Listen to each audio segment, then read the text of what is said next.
We are the certain and the seeking, the lifers and the newcomers, the beloved and the brokenhearted, the insiders and the rejected, all of whom have found a home in the extraordinary yet intimate community of Unitarian Universalism. Those opening words came from Melissa Harris Perry, who, if you have ever watched Rachel Maddow, and Melissa had her own show for a while, then you go, oh, I didn't realize she was a Unitarian Universalist. And there you go. When that's a trivia teaser question, you'll be ready for it. So welcome to the Unitarian Universalist Church of Amherst. I'm Reverend Michelle Buhite, the minister of this congregation. My pronouns, which I offer to create a truly inclusive and brave space for all to live into the fullness of their identities, are she and her. I'm joined up front today by our Director of Faith Development, Angela Warren, and our musician, Adam Schmidt.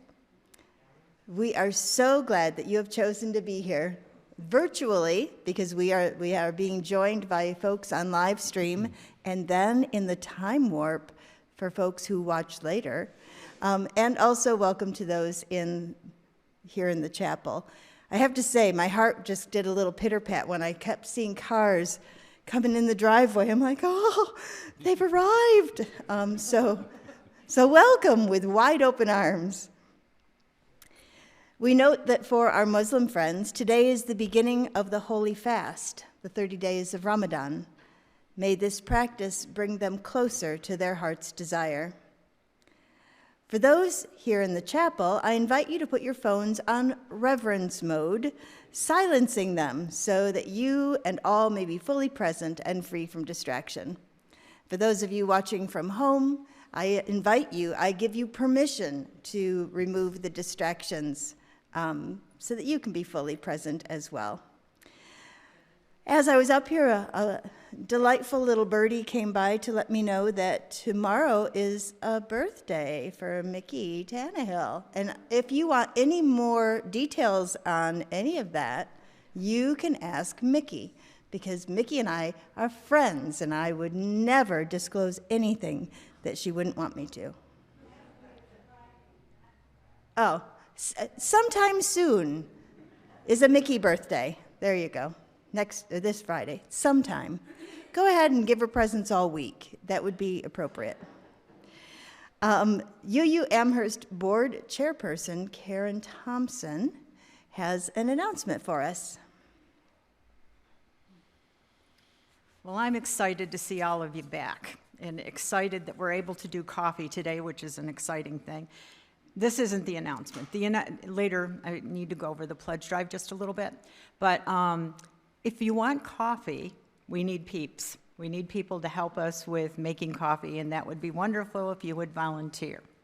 All right, my reason for coming up here is there appears to be some real confusion around the generosity drive. So I need to explain it a little bit, but the simple thing you need to remember is this. Either a board member or someone from Finance Committee will be calling and saying, first to check in with you, see how you're doing, and to, and ask you if this is a good time to do your pledge. I didn't send out a mailing because, quite honestly, environmentally, it's not all that good to do, and secondarily, it's costly. and how many people actually read what comes out?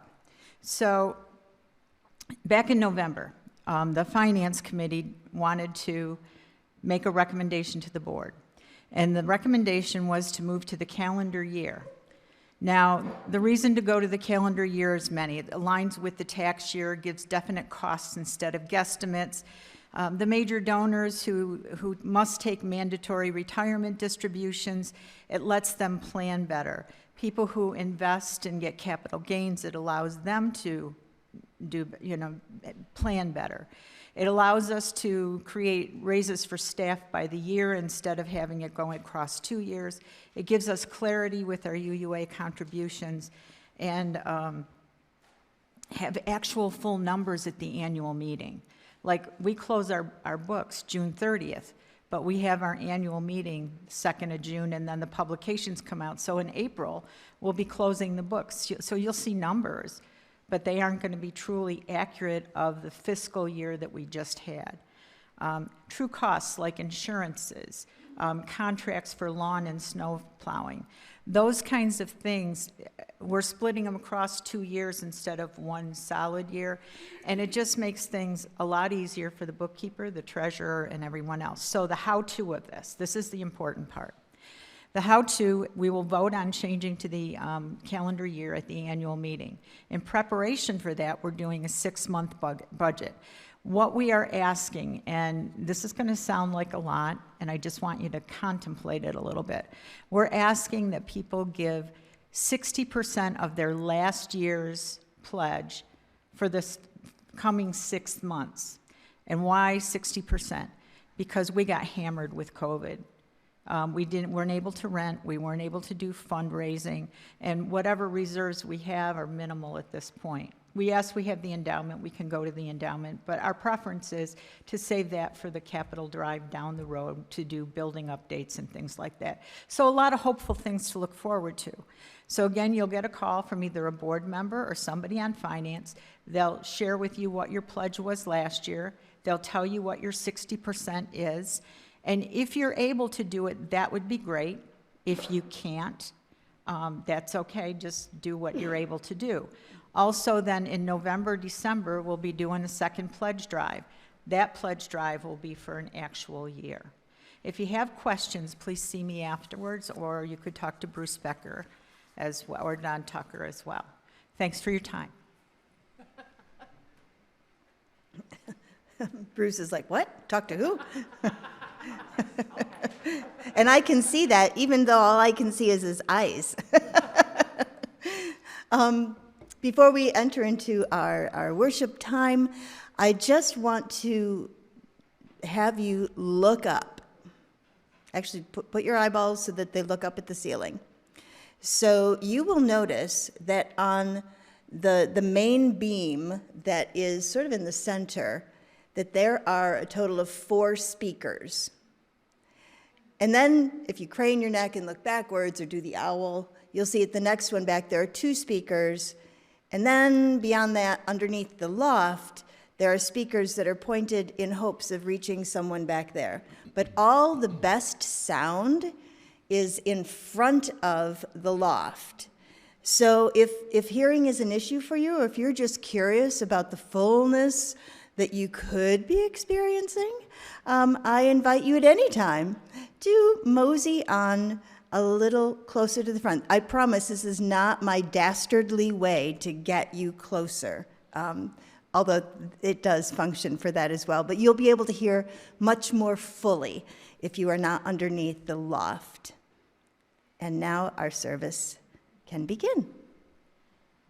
Good morning, everyone. My name's Angela Warren, and I'm your Director of Faith Development. My pronouns are she and her. As we gather, we acknowledge that our church is built on occupied land that once belonged to the First Nations people of this region, the Haudenosaunee, and the people known as the Neutrals before that. May we be good stewards of the land and courageously cultivate community with all living things. It's been said that Unitarian Universalism is the religion that puts its faith in you, trusting each individual to engage in their spiritual journey and to reach your own conclusions about spiritual matters. We do that in beloved community as we support one another in faith and in friendship. In that spirit, this congregation has created a covenant, a sacred promise of how we will strive to be with one another. Please join me in speaking our covenant. Together we promise to gather in compassionate community, to celebrate diversity of thought and unity of spirit, and to seek wholeness for ourselves, our children, and our world. We begin each gathering by lighting the chalice, the symbol of Unitarian Universalism. I'd like to invite Eric and Sam up to light the chalice. Our flaming chalice represents the light of truth, the warmth of community, and the fire of our commitment to foster more compassion and justice to this world. Our chalice lighting words this morning come from the contemporary mystic poet Shell Harkin. Please join me in speaking these words. We are here to bring forth our light and hold the candles of ourselves to each other. Each of us comes into this gathering with cares and concerns, joys and sorrows. Together, we create the container where we can put down our burdens, if for just a moment, and when we can share those moments of joy and new beginnings. For those joining virtually, I invite you to give voice to that which is on your heart, or perhaps type it into the chat. For those here in the chapel, I invite you to come forward and place a stone or a shell on the table labyrinth up front in recognition of that which is on your heart. Come forward as you will.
Please join me in a communal response. In this gathered community, we hold one another in love. Together, we light a candle of sorrow and concern for the people of Ukraine, the people of Russia, and indeed, all of the people and the more than human family on earth.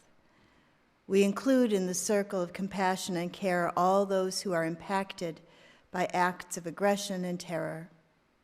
We pray for peace and compassion in our war-torn world. And we respond, in this gathered community, we hold the world in love. Last week it was pretty thrilling when I got to say these words, and I have to tell you, it hasn't eased at all. It's still a great thrill to invite you to rise, embody your spirit, and to sing together. It's hymn number 347 in the gray hymnal, but the words will also be up front, and I invite you to join with me.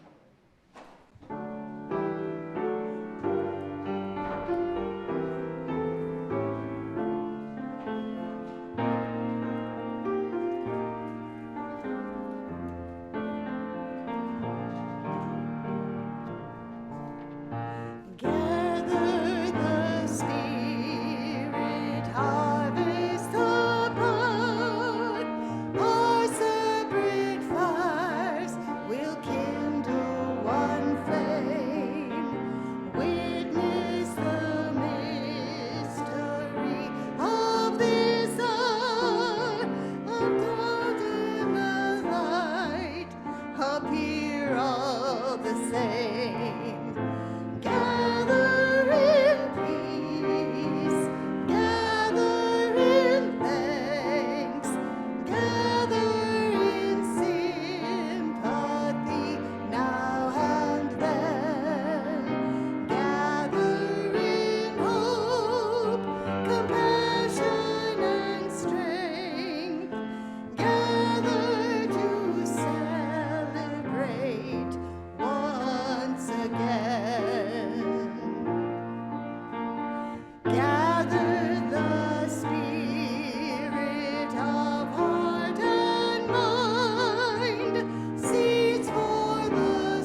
An important holiday, or holy day, if you will, has just passed, and it may have gone unnoticed. Today, I hope to rectify that by drawing our attention to the importance of foolishness. You've guessed it. I'm referring to April Fool's Day. Don't worry, I'm not going to play a prank on you or engage in anything unseemly. But I do hope to impress upon you our common need for lightness and laughter, even if it is sometimes playfully at the expense of another. According to Wikipedia, that bastion of all knowledge, celebrating the 1st of April as Fool's Day may go back as far as the late 1300s and Chaucer's Canterbury Tales. How many English majors are in the chapel? Can you verify that? That's okay, no pressure. It's been a while. At the very least, there is compelling evidence and a decent amount of historical documentation for April Fools in the mid-16th century. In Ireland, it was traditional to entrust the victim of the prank with an important letter to be given to a named person. That person would read the letter and then ask the victim to take it to someone else, and so on. The letter, when opened, contained the words, "Send the fool further." Harmless. In Religion for Atheists, Alain de Botton refers to the medieval practice of celebrating the Feast of Fools in early January. He writes, "For 4 days, the world was turned on its head. Members of the clergy would play dice on top of the altar, bray like donkeys instead of saying amen." Please don't take that as our new way of doing things. They would engage in drinking competitions in the nave, fart in accompaniment to the Ave Maria, and deliver spoof sermons. He continues, none of this was considered just a joke. It was sacred, a parodia sacra, designed to ensure that all the rest of the year things would remain the right way up. He concludes, we learn from religion not only about the charms of community, we learn also that a good community accepts just how much there is in us that doesn't really want community, or at least we can't tolerate it in its ordered forms all the time. If we have our feasts of love, we must also have our feasts of fools. Today, we will not engage in any sacrilege or bodily music. How do you even say that? But we will let humor and lightness open the windows of our soul and allow a fresh breeze to blow in, revitalizing us and offering a respite from the oh-so seriousness of our lives as we affirm the path of foolishness. We begin with a prayer by Lisa Friedman.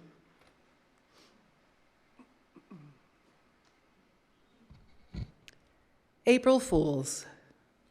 Spirit of life and love, we gather on this day dedicated to fools and whimsy. We do not know who created this day, but surely it was a wise soul, hardly a fool.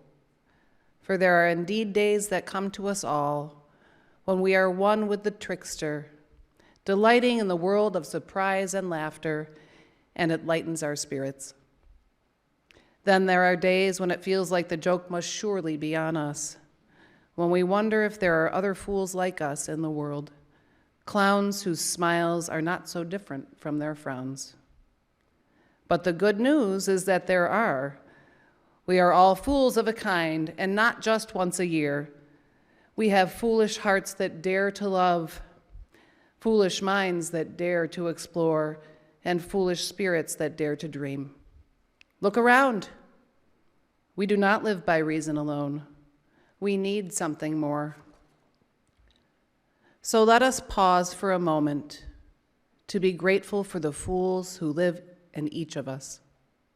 Let us not be afraid to let them out, to laugh and fall and stand again, for we can never know what wisdom we might yet learn.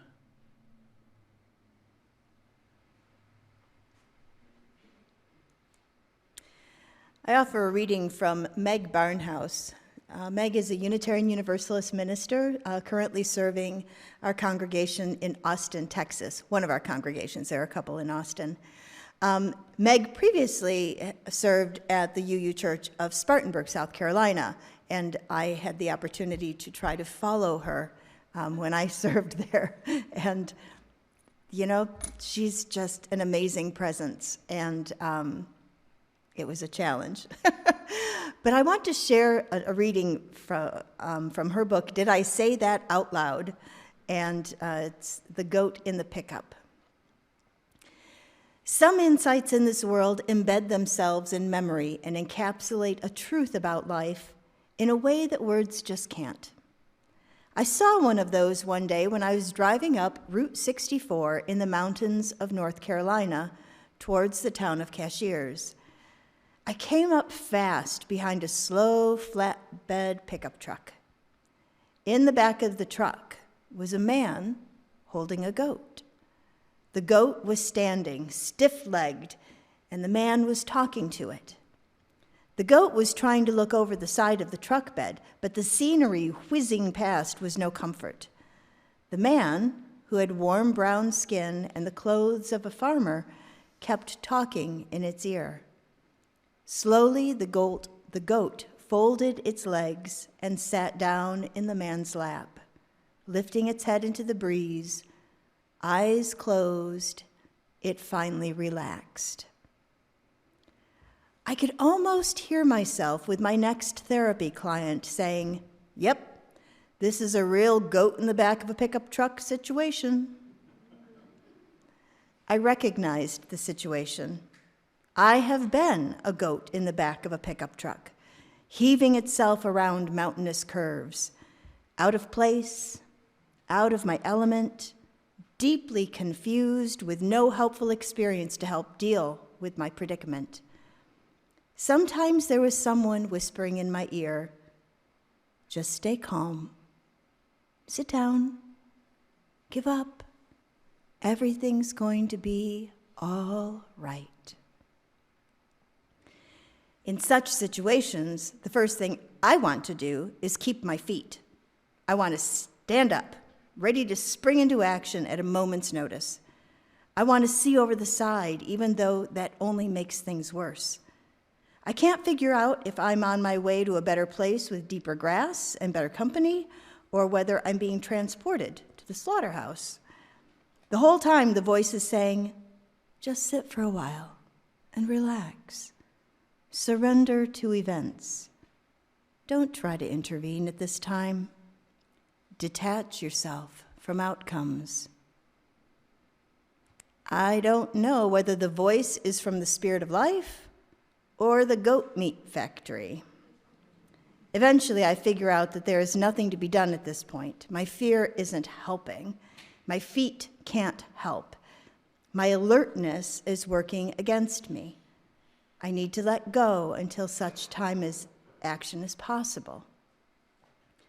I decide to enjoy the nice voice in my ear, to sit down to gather my thoughts, to worry about it all later. I have worked hard to find my place, to find my strength, to surround myself with trusted voices. Every now and then, though, I still find myself in a goat in the back of a pickup truck situation. May I be given the wisdom to know when to sit and just let my ears flap in the breeze.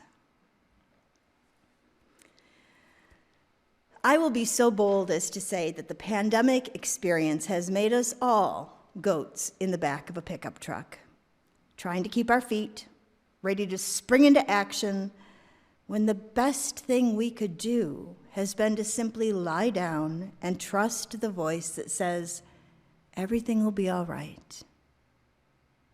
Of course, everything being all right does not mean an assured outcome.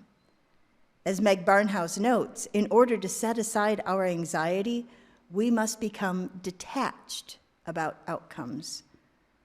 Ultimately, we have very little influence or power over outcomes, even in the smallest of circumstances.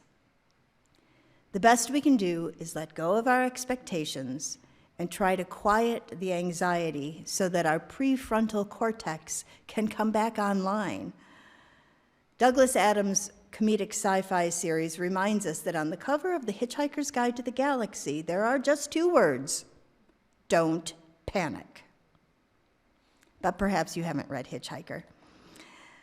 I wonder if there is any other book that might be more universally available to you. I wonder what kind of book that would be. Oh, I know. How about the Bible?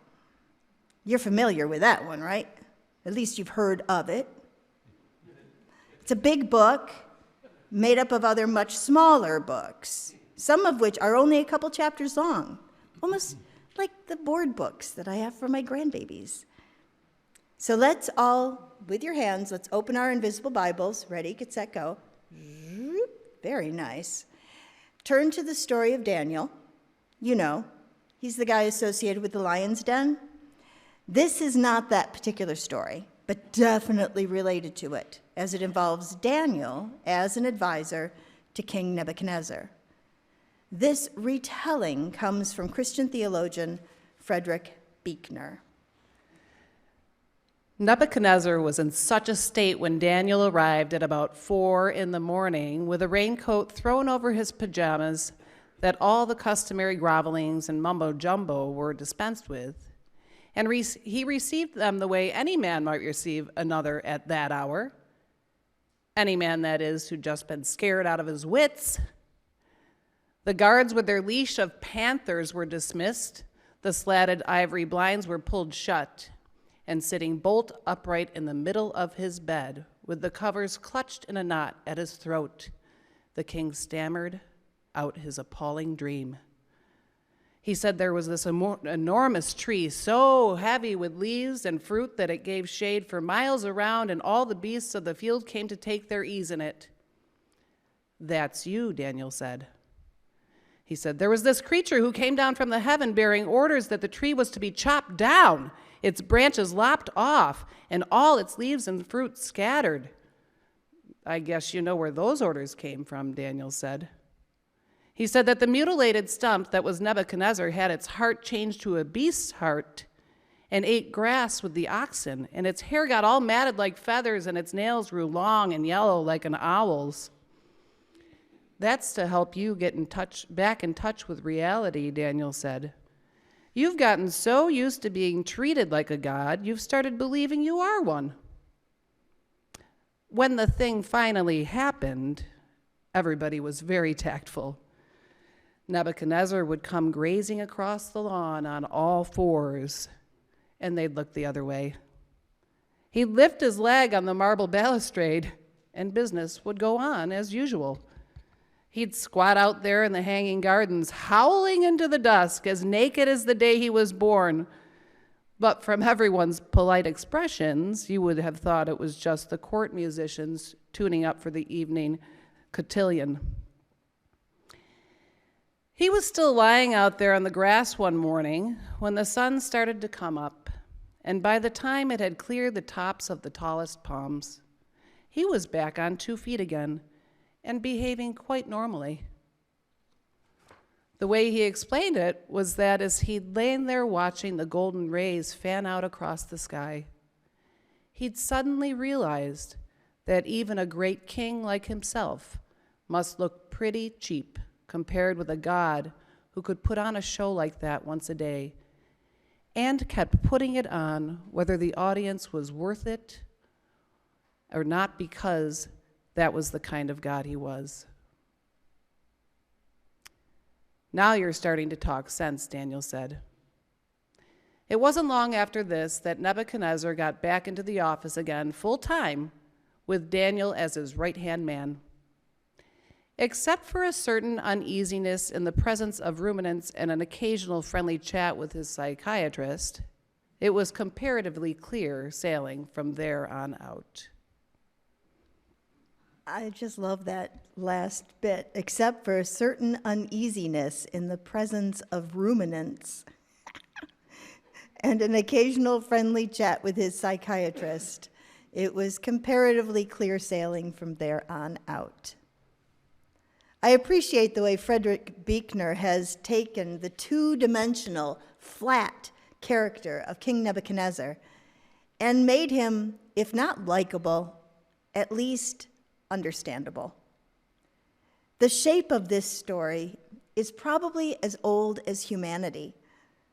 Person gets too big for their britches and is brought down, humiliated. May we be reminded that the root of the word humiliate is humus, dirt, literally pushed down to the earth. As King Nebuchadnezzar learned, it can really change your perspective on life. We live in serious times, my friends. It makes me wonder where joy and ecstasy fit into our lives. Just remember, the definition of fundamentalism is the deep fear that someone, somewhere, might be having fun. Sometimes we can be fundamentalists of the left, just as grim-faced and haughty as fundamentalists of the right. So just what is spiritual ecstasy anyway? I've been accused of that. So I wondered what it was. What was the clue? Maybe too joyful in singing, too reverent of the mystery at the heart of life, too willing to celebrate the turning of the wheel with the individual beauty and gifts of the seasons. Oh, you can see how it happens. It just carries me away. It's true. The last stanza of Robert Frost's Two Tramps in Mud Time reads, "But yield who will to their separation. My object in living is to unite my avocation and vocation, as my two eyes make one in sight. Only where love and need are one, and the work is play for mortal stakes, is the deed ever really done for heaven and the future's sakes." Our lives are not meant to be just about the work we do, our vocation. We are also created for avocation, the endeavors that give us a sense of purpose and integrate every part of our lives. Avocation includes the things that bring us joy, our hobbies, and opportunities for play. It's important for our health that we find ways to balance work and play. I think of this as the yes and challenge. If you've ever seen improvisational comedy, you have had a brush with yes and. For the last 10 years or so, maybe longer, when I have found myself weary or dispirited, I watch an episode or two of Whose Line Is It Anyway? The comedy that leaves me absolutely gasping for breath is not made up of one-liners or even long stories about funny things. It's about the actor's willingness to accept whatever nonsense their partner throws at them. And they say yes, and accepting that new twist and then moving the scene forward with a creative twist of their own. Because nothing kills a scene faster than saying no. There's nowhere to go. I hope you saw the tiny little asterisk next to the word scene as I said it. Nothing kills a scene faster than saying no. Because we can make that like fill in the blank. Nothing kills a relationship faster than saying no. Nothing kills a fun trip faster than saying no. Nothing kills a fill in the blank than saying no. There's nowhere to go. Now, this form of comedy is not so very different from life. We have to trust where our partner is taking us and be willing to advance the conversation, to up the ante. How do we say yes and to our beloveds, to our friends? How do we say yes and to our vocation, our work, and to our avocation, that which adds lightness to our life and gives us a sense of purpose and belonging? Yes and.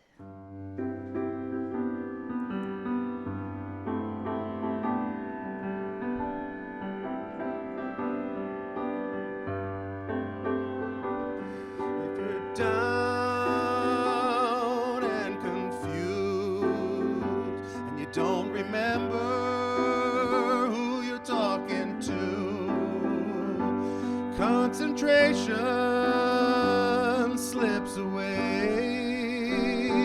'cause your baby's too far away. Well, there's a rose and a fisted glove, and the eagle flies with the dove. And if you can't be with the one you love, honey, love the one you're with. Love the one you're with. Love the one you're with. Don't be angry, don't be sad. Don't sit crying over good things you had. There's a girl right next to you. She's just waiting for something to do. Well, there's a road and a diddly glove, and the eagle flies with the dove.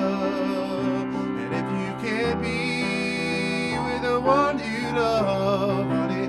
Love the one you're with. Love the one you're with. Love the one you're with.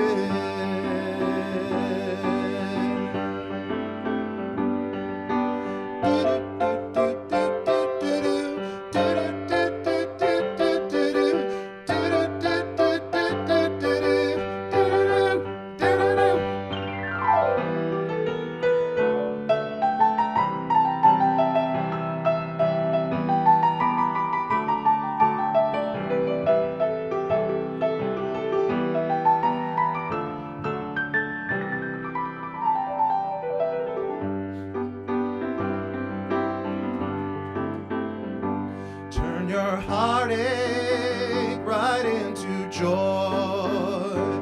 She's a girl, you're a boy. Get it together, make it nice. Ain't gonna need any more advice.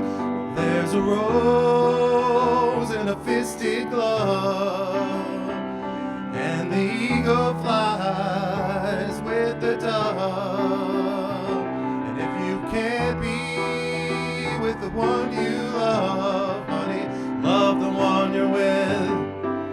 Love the one you're with. Love the one you're with.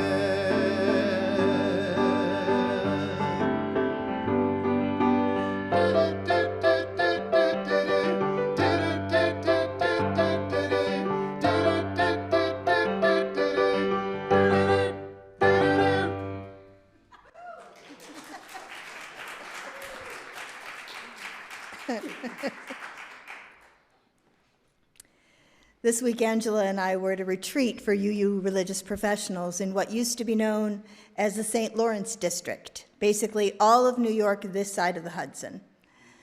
As we reunited with colleagues we haven't seen in person since before the pandemic, I found myself catching up with one of the ministers from Syracuse.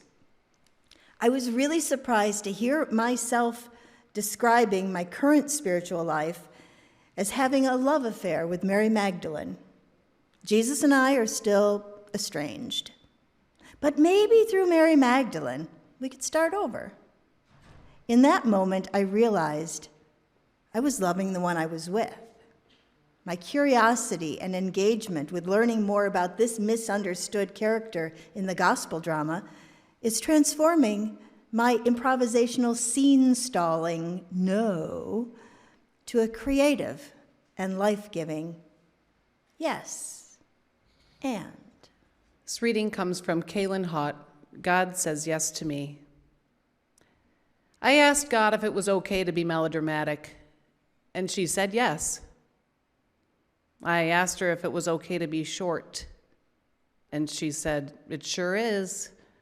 I asked her if I could wear nail polish or not wear nail polish, and she said, honey, she calls me that sometimes. She said, you can do just exactly what you want to. Thanks, God, I said. And is it even okay if I don't paragraph my letters? Sweet cakes, God said. Who knows where she picked that up? What I'm telling you is yes, yes, yes. I'm learning to love the one I'm with, trusting the yes and, leaping in faith and joy, as well as abiding and showing up. Vocatas atque non vocatas Dea aderit. That Latin phrase roughly translates to called or not called, the holy shows up. If I ever actually get a tattoo,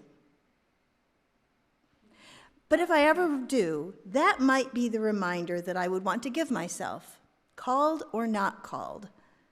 The eternal yes appears. We have a choice. We can recognize the arrival of the holy yes in our lives, or we can go about our business carefully stepping around and ignoring the evidence all around us. That's like having a huge table filled with beautifully wrapped packages and carefully averting our eyes and denying what we can clearly see. What a puny way to live. My friend Randy used to describe feeling unwell as feeling puny. Do you feel puny today? Small, insignificant, out of sorts, unloved and unwell? Are you having a goat in the back of a pickup truck situation in your life? Is that what brought you here today? Seeking a warm smile, a few moments of shared silence or singing, and an invitation to notice that great pile of gifts that you have been walking around for years. We all long for connection, a place to find meaning, belonging, and purpose. So here's something I'm learning. There is no Garden of Eden, no place where someone has already crafted a pathway to meaning, belonging, and purpose. We are not plunked down in the middle of a garden of friendship, meaning, and purpose. Instead, we are invited to be gardeners, designing and cultivating that lovely garden. We are co-creators with God, with the life force, with, again, fill in the blank, the unknown. That's, I think, what it means in the book of Genesis when it says we're created in the image of God. I think it's that co-creation. I think it's that creativity. That's the image. Has nothing about how we look. You can quote me on that, actually. We have inherited holy curiosity and a longing to be part of something bigger than ourselves. Avocation and vocation. We are not meant to squelch that light. And we should sing about that. This little light of mine, it's 118 in your hymnal, or the words will be up front. And I don't know, rock us down, Adam. Okay? All right. Please rise in body or spirit, and let's rock this thing.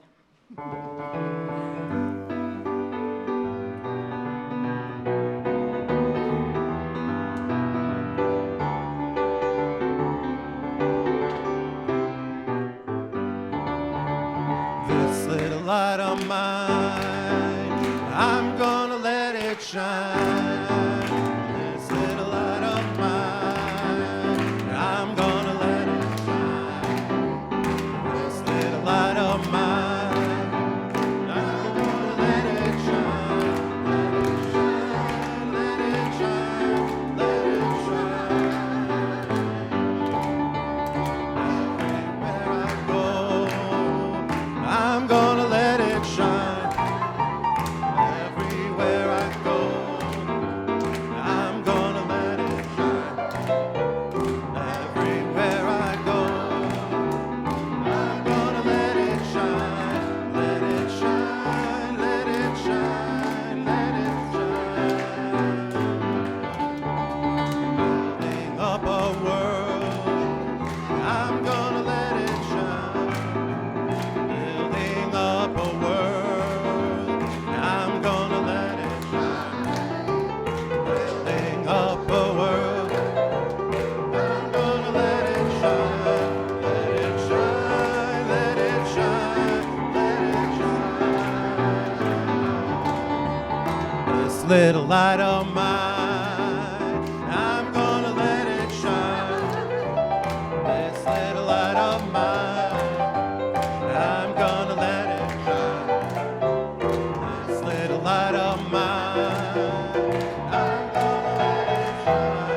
Let it shine, let it shine, let it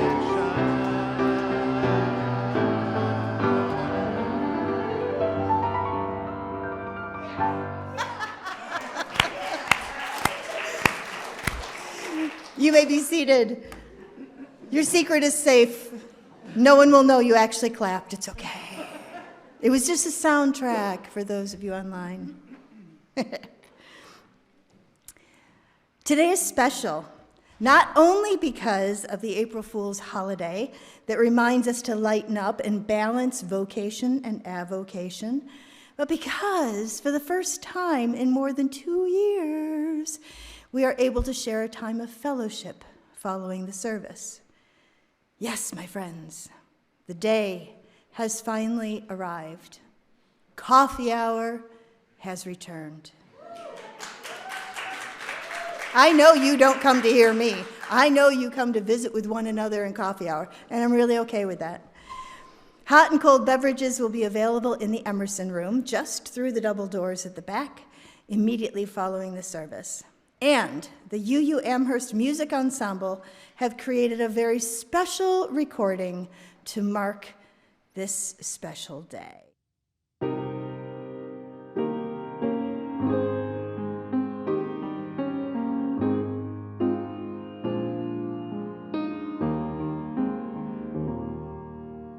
Coffee, coffee, coffee breaks the strength of coffee.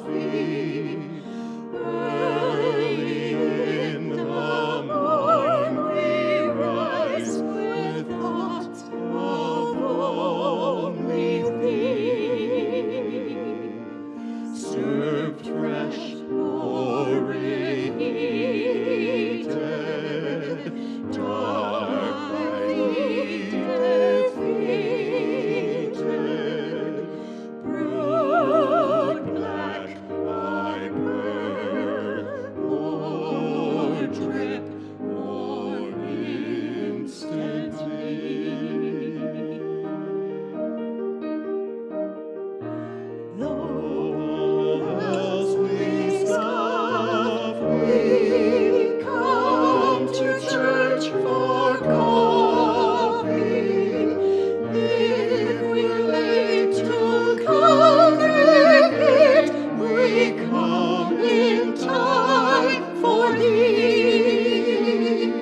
Grateful for the folks who are making coffee possible today.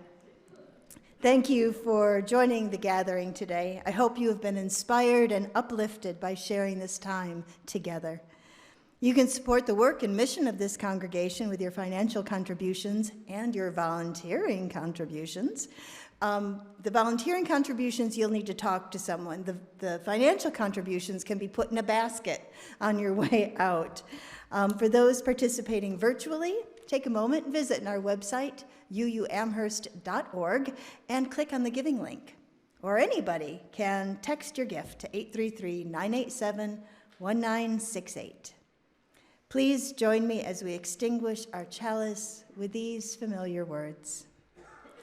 We extinguish this flame, but not the light of truth, the warmth of community, or the fire of commitment.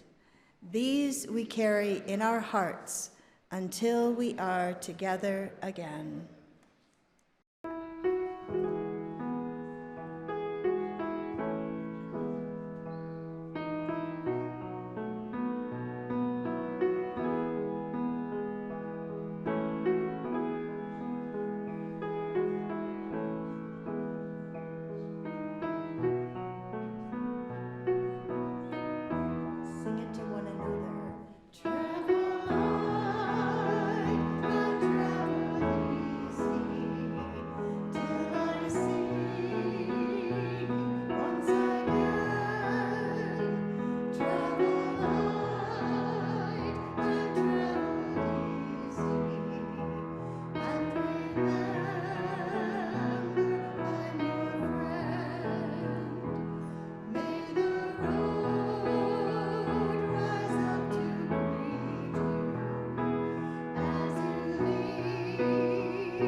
We do not have much time to gladden the hearts of those who travel this way with us, so be swift to love and make haste to be kind.